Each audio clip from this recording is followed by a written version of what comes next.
You are in a business, you have to make decisions. Don't always ask what to do next.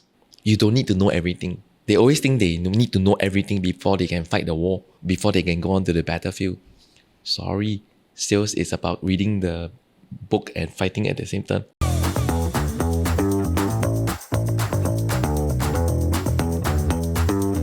Hi everyone, welcome to another episode of Open House, where every conversation opens a new perspective. Today, we welcome Mr. Kevin Lim, Chief Agency Officer of ERA and founder of Preeminent Group, Thank you so the much. largest real estate group in Singapore. Kevin, it's such a pleasure to have you and an honor Thanks to for have you on the podcast. having me. Yes. Yes. Right now, so let's dive right in, to the episode, First right? question. Yes, first question. Let's fire off, right? So, what inspired you? I mean, you've been in the industry for about 22 years. 22, yeah. What inspired you to get started in the business? And was it always a first career choice? First, I want to be a pilot, but unfortunately, I didn't make the cut. Then I wanted to be an army regular, but somehow I gave up that thoughts and I just knew I didn't want to get a 8 to 5 job. I study estate management, but it is building estate management. So I thought, why not sell houses? And of course, the bottom line is I wanted to make good money. Yes. It's always being sold this idea. Insurance, cars, property. As long as you're in sales, it's a good opportunity. Of course, then, being in the 80s, I think not everyone would want to be a self-employed. It's something, if you are a little bit more gutsy, you will do it. But today, I see my real estate agent in the 2000s. It's their first choice after graduate, must do self-employed. So I think the dynamic shifted. But for myself, I think among my peers, I was a little bit more ambitious and a little bit more open to self-employed business. So I jumped right straight into real estate with my company, ERA. I mean, the truth is for the first 10 months, I struggle. When you join real estate, they hype you up. They tell you, when you go to the recruitment seminar, they say, circle, dot, you add together, you make a lot of money. Yeah. And then, okay, let's do it. I dive right in. SARS. This is my second pandemic as a real estate agent. Oh my. I got first 10 months, no sales. So it's not easy. So of course, today I think it's very helpful experience because it helps me to understand my agent's struggles. Yeah, but of course, after I struggled for about 10 months, I found my way and I think I never had a bad day since then. Wow, wonderful. So Yeah. in that 10 months, maybe if you could tell us a little bit more about that 10 months, like how did you get through from day to day? Of course, my mom supported me. I mean, I was young and broke. So my mom was like pretty against me going into this. She said, why don't you just be like the rest? Why don't you just get a job? Why this is dangerous? Who and whose children didn't make it. So and so son and daughter also tried, didn't make it. But me, maybe being a little bit rebellious, that applied on a good way. I becomes a motivation for me to prove her wrong. But of course, mom being mom, she's very against it. Behind her back, she's always worried. I spend a lot of time in the office. Why? Because once you reach home, she'll ask you, how? Got sales? Every then, day. Then you say, no sales. There, I told you. So that kind of stress to them is love. But to me at that age is, I don't need it. So I actually had spent a lot of time in the office just to, work my way. But I realized there's one thing that I didn't get it right. I was very hardworking. I was doing things according to what I was taught. But probably I didn't have that business mindset. I was having an employee mindset in the business world. I was in a $1,000 mindset in the $1 million industry. I think self-employed business, it's never about regular salary, every month in, man out. That 10 months that I didn't have any sales probably were working behind the back. Because let me ask you a question. 1 year got how many months? 12 months. 12 months. 12 months minus 10 left? 2 months. 2. That 2 months I have clocked enough commission and I was the top 3 rookie of the year. Wow, amazing. So that 2 months, a lot of sales actually was cooking in the first 10 10 months. months. But then now I look at, again, a lot of people would have given up in the 10 months. And that's why they never see the sun and never see the result. I'm a very impatient person. But ironically, I think I'm very patient with work and with success.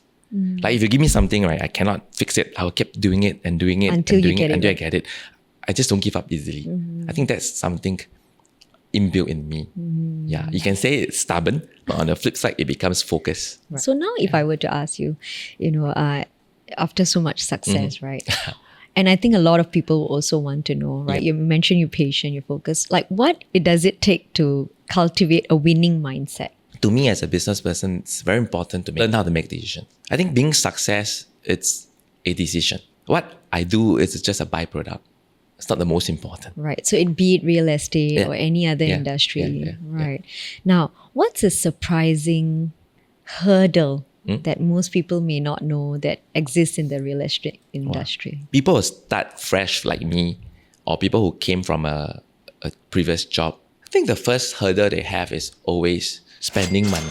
So they're not so willing to spend on their business. They don't believe money makes money. They only believe in hard work make money. So they put in the hard work, but they don't put in the investment to advertisements, online and offline, social media. So they just know how to do the regular hard work. So I think the second hurdle is always money. It's as certain that we learn about it. So what makes you sure that you learn it correctly? That's and right. who do you learn it from? So I feel a lot of people struggle is because they don't know about money. They don't understand. They didn't learn it correctly. And then suddenly they are in this multi-million industry. That's very interesting, to think that you tied it back to the basis of it. It's a multi-million-dollar industry. To bluntly put it, who do we learn our money from when we were growing up? Parents, bosses, Teachers, relatives, the people around you, your intimate group. Yes. Are they millionaires? No. Then how do they teach you to make millions? Yes. Oh, that's a very, very good. No offense to, because they learn from their parents and the parents learn from their parents. Then the concept about money. They think money grows on trees. Money is the root of evil. Money doesn't buy you happiness. This kind of concept. So see, these are thinking that brought down generation. And then people are stuck with that mentality. Right. And how do you think the industry and like the concept of money, for example, has changed from then and now? Now, because we have social media and, the agents are all, they have to build this personality and branding for themselves. And maybe when you first started out, we didn't have social media, right? So how do you think the industry and the business has changed and evolved? I think important shift is definitely technology.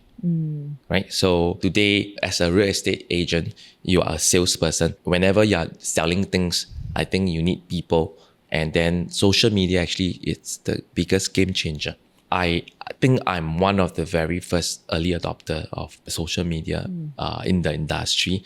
Back when Facebook first came out, I think it was like 05 or 06.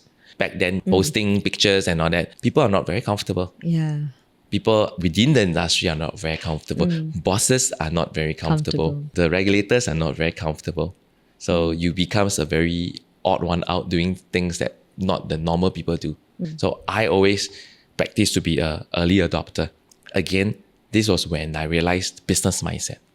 Only people with business mindset will want to be early adopter. Employee mindset, people always want to be critical mass. Yes, and followers basically. But to be an early adopter, you need to be pressed on. You need to be creative and you need to spearhead the unknown. Right. So it's a mindset that sets you doing it. Yeah. And I think, based on what you've shared, I think in any industry today, I think regardless of being real estate or even the FAs and, things like that, social media has become like something you have to do. It's a media. It's a media of getting attention. Yes. But most people are affected by attention because they can't handle it. Right. Because the stage 1 is to get attention. You will eventually go to stage 2. Which is? Attention will give you people criticizing you. Yes. Then most people will give up. And then don't worry, the people who criticize you will eventually graduate and grow up to the 3rd level. Haters. But you must press on because actually the stage 4 comes this part called admiration. I think most people who eventually admire you sometimes are once your haters. Yes. Just one line. So when you are authentic, when you are doing what you're doing, people resonate with you. Eventually you win them over. And they, from your criticizer and your haters, they becomes your biggest supporter. So it all comes down to the first thing called attention. So as a self-employed salesperson, your brand, your name, your representative, your culture, it's got to go out there and get people's attention. And how do you then trickle this down, this mindset to all your agents? So I conduct like 2 different boot camps for my agents over 3 days each. So one is called sales boot camp, one is called leadership boot camp, and it's all 3 days from early morning like 8-9 o'clock to like almost 11-12 midnight. Wow. Yeah. So it's very much of like a experience kind of boot camp for people to change their mindset. Right. Yeah. It's more on the soft skill. Soft skills. And I think that's a very important skill set in this, or in any business really, right? People skills, right? Yeah. Yeah. Now, throughout your career, has there ever been a time where you felt like, I can't do this anymore? I think never. Like, Oh, you love your job. no, because I accept it. It's a business. There are seasons. There are times you win. There are times you don't win so much. Again, it's like a business mindset. I've trained myself to be comfortable with uncomfortable. In fact, when I'm comfortable and everything is smooth sailing, I'm always looking, what's wrong? Something is coming. Yeah. You know, but when something is wrong, I like it because it's where you feel alive fighting. Yeah. Now, you are also a leader today, right? You manage so many agents and you wear so many different hats as the founder of the Preeminent Group, as, ERA as well. What qualities do you look out for? Like, for example, what qualities do you think a leader needs? You have to be influential.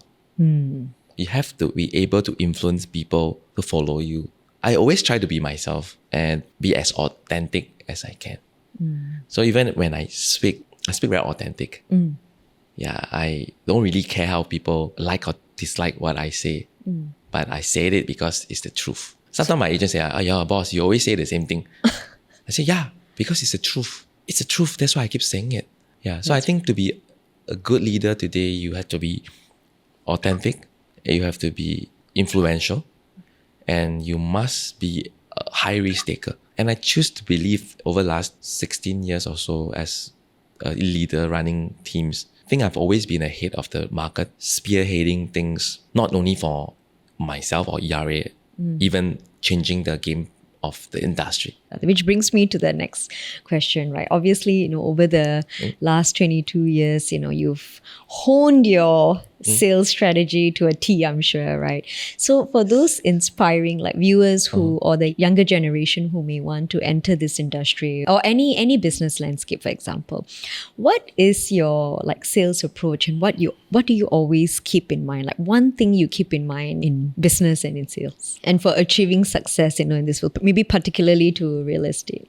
I think is to train yourself that you're able to give consultative sales options, new idea, tell the client that they are not thinking right, versus just be a order taker and do what you were asked to do.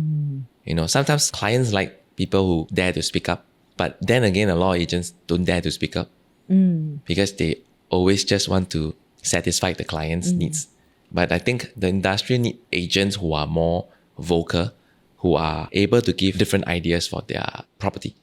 And how do you effectively manage, to stay competitive? I mean, it's the pressure of constantly having to perform at such a high level with so many agents. So you have to be very fast in your reaction to what's trendy in the business. Like no one does boot camps last time. So we're among the first few who spearheaded a boot camp. And I started it. And for the last 5-6 years, I think I've done almost 850 hours of bootcamp. Wow. And that is my dedication to my people in ERA as their CAO. For you personally, how do you handle that pressure of having to ensure that everyone's performing, and for yourself as well? Because you mentioned earlier that you always want to push the boundaries and be the early adopters, right? And because when you're an early adopter, people are watching you. People are saying, "Oh, what's Kevin doing? How is he doing this?" I think I'm okay. I'm not really very stressed over it. Probably because I always think that I'm living in the future. How do you mean? You see, like right now, Preeminent Group, it's at 4,000 agents. But when I plan things and I work things, I imagine I'm working for 6,000. So same thing for business. If you talk about revenue, so Pre-Eminent Group is at 200 million revenue. So I go to a 300 million mindset to solve my 200 million revenue problem, and not my 100 million to solve the 200 million. So we are very good at imagination. Right. So we need to have this adoption, this decision to make this little imaginative thing. You will see things clearly and in advance, and you can have more ideas and more invention. And that's how I stay ahead of the curve, by just living in the future. Right. I think that's amazing advice because, and I think for a lot of the younger generation as well. I mean, most people to me are 1:1.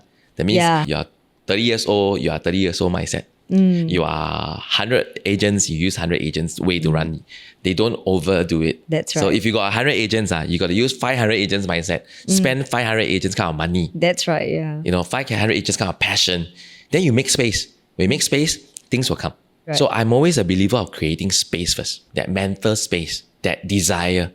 It's critical to me. Having said that, right, you say it's all about the mindset, and I think it's very, very useful advice, I think, for a lot of the viewers out there, and I'm sure for your agents as well. But if you were to pinpoint your ecosystem, like you mentioned earlier, I thought it was very powerful that it sometimes we don't realize it, right? Like our parents and the people around us are actually not millionaires. Then how do we nurture that millionaire mindset? But now in the industry, I'm sure you've been surrounded by lots of millionaires and billionaires.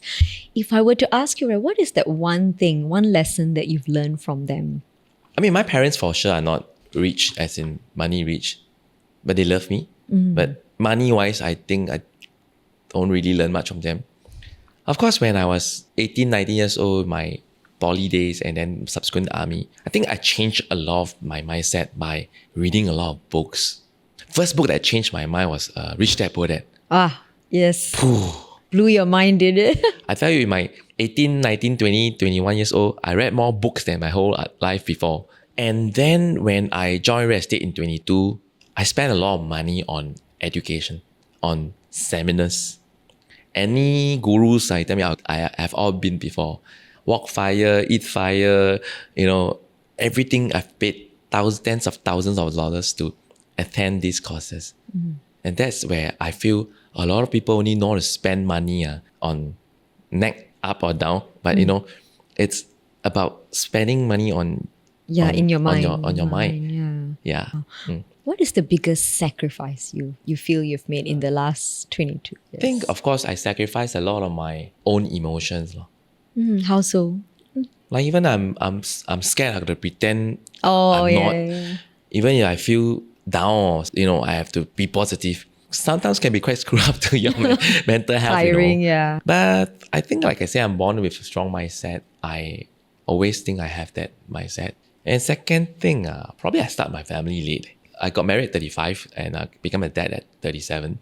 My kids are like primary 1 now, I'm 44. I'm not like my friends who started their family early. Today, their kids are like teenagers, 17, 18 years old, But I don't also feel it's a sacrifice. It's just what it's meant to be for me. I mean, doing well in real estate not just changed my life. It changed my wife's life, my children's life, my parents' life, So I think I'm happy with what I've achieved. Right. How do you then define success today? Now that you've achieved all this, what does success mean to you? I'm very on social media and all that. And I do a lot of podcasts with people, collaboration with different influencers. Only like really these few years when I went a bit outrageous on all this. Anywhere I go often, I've got strangers, I've got young kids, I've got adults, I've got people coming up to me. Are you Kevin? That thing you say, that thing you did on social media impacted me and, changed my situation. Well, that's part I feel, wow.